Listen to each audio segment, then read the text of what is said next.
Témoignage de Joseph Smith, le prophète. Joseph Smith, le prophète, raconte la parution du livre de Mormon en ces termes. Le soir du 21 septembre 1823, après m'être mis au lit pour la nuit, je commençai à prier et à supplier le Dieu Tout-Puissant. Tandis que j'étais ainsi occupé à invoquer Dieu, je m'aperçus qu'une lumière apparaissait dans ma chambre. Elle s'accrut jusqu'à ce que la chambre fût plus claire qu'à l'heure du midi, et, tout à coup, un personnage parut à mon chevet. Il se tenait dans les airs, car ses pieds ne touchaient pas le sol.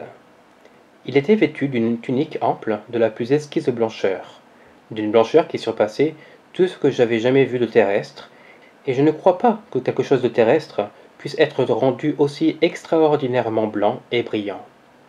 Il avait les mains nues, les bras aussi, un peu au-dessus des poignets. Il avait également les pieds nus et les jambes aussi, un peu au-dessus des chevilles. La tête et le cou étaient nus également. Je pus découvrir qu'il n'avait d'autre vêtement que cette tunique, celle-ci étant ouverte, de sorte que je pouvais voir sa poitrine. Non seulement sa tunique était extrêmement blanche, mais toute sa personne était glorieuse au-delà de toute description, et son visage était véritablement comme l'éclair. La chambre était extraordinairement claire, mais pas aussi brillante que dans le voisinage immédiat de sa personne. D'abord, je fus effrayé de le voir, mais la crainte me quitta bientôt. Il m'appela par mon nom, et me dit qu'il était un messager envoyé de la présence de Dieu vers moi, et que son nom était Moroni, que Dieu avait une œuvre à me faire accomplir, et que mon nom serait connu en bien et en mal parmi toutes les nations, tribus et langues, et qu'on en dirait du bien et du mal parmi tous les peuples. Il dit qu'il existait, déposé en lieu sûr, un livre écrit sur des plaques d'or, donnant l'histoire des anciens habitants de ce continent et la source dont ils étaient issus. Il dit aussi qu'il contenait la plénitude de l'évangile éternel, telle qu'elle avait été donnée par le Sauveur à ses anciens habitants. En outre, que 2 pierres contenues dans des arcs d'argent, et ces pierres fixées à un pectoral, constituaient ce qu'on appelle l'Urim et le Thummim, étaient déposées avec les plaques. Que la possession et l'utilisation de ces pierres étaient ce qui faisait les voyants dans les temps anciens ou passés, et que Dieu les avait préparés en vue de la traduction du livre. Il me dit encore que lorsque j'aurai reçu les plaques dont il avait parlé, car le temps où je les obtiendrai n'était pas encore accompli, je ne devrais les montrer à personne, pas plus que le pectoral et l'Urim et le Thummim, sauf à ceux à qui il me serait commandé de les montrer. Si je désobéissais, je serais détruit. Tandis qu'il conversait avec moi au sujet des plaques, une vision s'ouvrit à mon esprit, de sorte que je pus voir le lieu où les plaques étaient déposées, et cela si clairement et si distinctement que je le reconnus quand je m'y rendis. Après cette communication, je vis la lumière qui remplissait la chambre commencer à se rassembler immédiatement autour de la personne de celui qui m'avait parlé, et elle continua à se rapprocher de lui jusqu'à ce que la chambre fût de nouveau laissée dans l'obscurité, sauf juste autour de lui, et tout à coup, je vis comme un passage ouvert directement vers le ciel.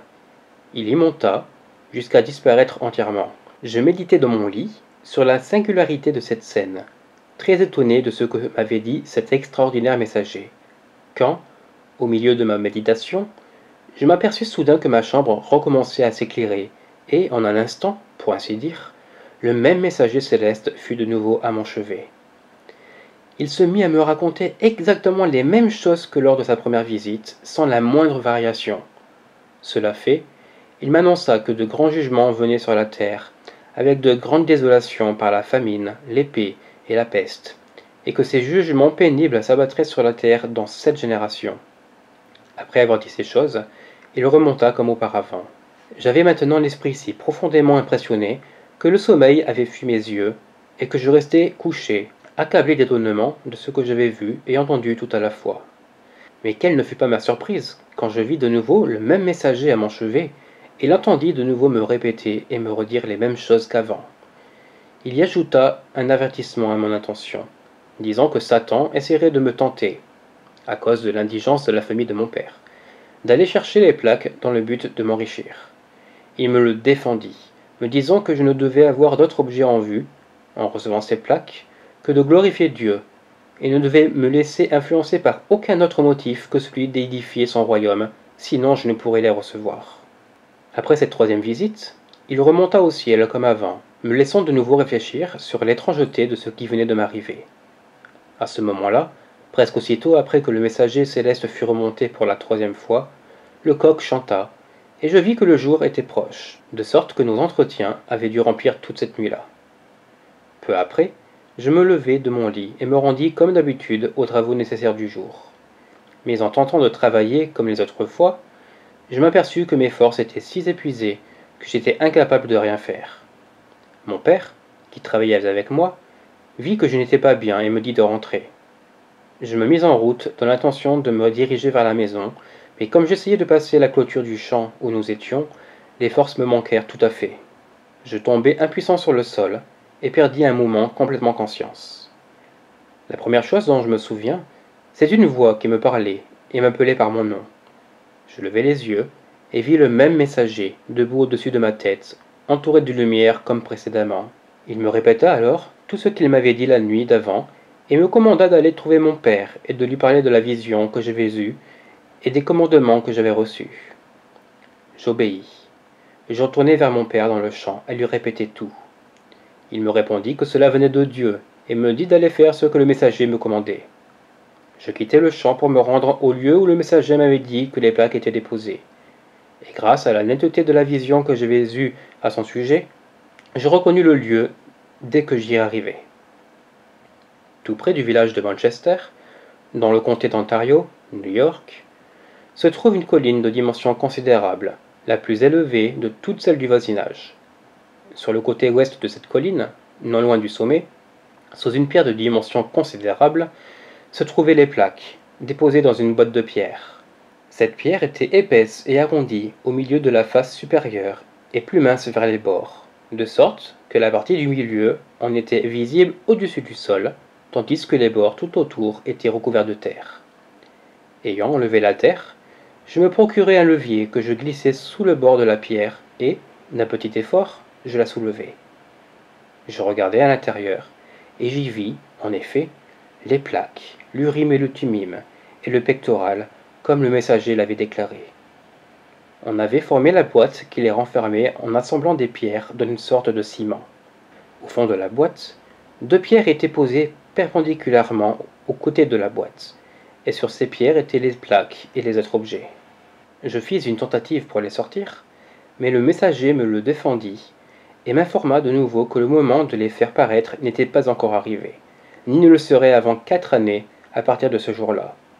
Mais il me dit de revenir à cet endroit dans 1 an exactement, en comptant à partir de ce jour, qu'il m'y rencontrerait, et de continuer ainsi, jusqu'à ce que fût venu le moment d'obtenir les plaques. En conséquence, comme cela m'avait été commandé, j'y allais à la fin de chaque année. J'y trouvai chaque fois le même messager et je reçus, à chacun de nos entretiens, des instructions et des informations sur ce que le Seigneur allait faire et sur la manière dont son royaume devait être dirigé dans les derniers jours. Enfin, le moment de recevoir les plaques, l'urim et le thummim et le pectoral arriva. Le 22 septembre 1827, je me rendis, comme d'habitude, à la fin d'une nouvelle année, au lieu où elles étaient déposées, et le même messager céleste me les remit avec cette consigne, que j'en serais responsable, que si je les perdais par insouciance ou négligence de ma part, je serais retranché, mais que si j'employais tous mes efforts à les conserver, jusqu'à ce que lui, le messager, vînt les réclamer, il serait protégé. Je découvris bientôt la raison pour laquelle j'avais reçu la consigne si stricte de les garder en sûreté, et pourquoi le messager avait dit que, quand j'aurais fait ce qui était exigé de moi, il les réclamerait. En effet, aussitôt que l'on sut que je les avais, les efforts les plus acharnés furent déployés pour me les enlever. On eut recours, dans ce but, à tous les stratagèmes qu'on pouvait imaginer. La persécution devint plus violente et plus acharnée qu'avant, et des multitudes étaient continuellement aux aguets pour me les enlever, si possible. Mais par la sagesse de Dieu, ils restèrent en sécurité entre mes mains, jusqu'à ce que j'eusse accompli par eux ce qui était requis de moi. Lorsque, selon ce qui avait été convenu, le messager les réclama, je les lui remis, et c'est lui qui en a la garde jusqu'à ce jour, 2 mai 1838. On trouvera un récit plus complet dans Joseph Smith's Histoire dans la Perle de Grand Prix. Les annales antiques, ainsi sorties de la terre, comme la voix d'un peuple parlant de la poussière, est traduite en langage moderne par le don et le pouvoir de Dieu, comme l'atteste la voix de Dieu, furent publiés pour la première fois en 1830 sous le titre anglais The Book of Mormon.